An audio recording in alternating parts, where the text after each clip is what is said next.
নমস্কার, আমি প্রিয়াঙ্কা সর্দার চক্রবর্তী।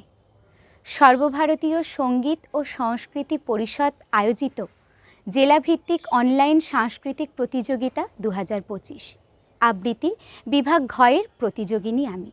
আমার আজকের নিবেদন কবি নীরেন্দ্রনাথ চক্রবর্তীর লেখা কবিতা অমলকান্তি। অমলকান্তি আমার বন্ধু। স্কুলে আমরা একসঙ্গে পড়তাম। রোজ দেরি করে ক্লাসে আসতো, পড়া পারত না। শব্দরূপ জিজ্ঞেস করলে এমন অবাক হয়ে জানলার দিকে তাকিয়ে থাকতো যে দেখে ভারী কষ্ট হতো আমাদের। আমরা কেউ মাস্টার হতে চেয়েছিলাম, কেউ ডাক্তার, কেউ উকিল।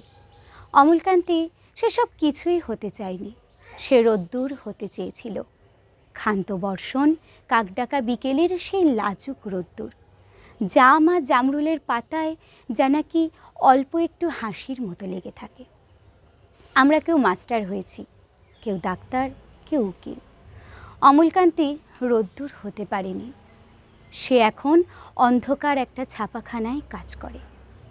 মাঝে মাঝে আমার সঙ্গে দেখা করতে আসে, চা খায়, এটা ওটা গল্প করে, তারপর বলে উঠি তাহলে। আমি ওকে দরজা পর্যন্ত এগিয়ে দিয়ে আসি। আমাদের মধ্যে যে এখন মাস্টারি করে, অনায়াসে সে ডাক্তার হতে পারত। যে ডাক্তার হতে চেয়েছিল, উকিল হলেও তার এমন কিছু ক্ষতি হতো না। অথচ সকলেরই ইচ্ছে পূরণ হলো, এক অমলকান্তি ছাড়া। অমলকান্তি রোদ্দুর হতে পারেনি। সেই অমলকান্তি রোদ্দুরের কথা ভাবতে ভাবতে যে একদিন রোদ্দুর হয়ে যেতে চেয়েছিল। নমস্কার।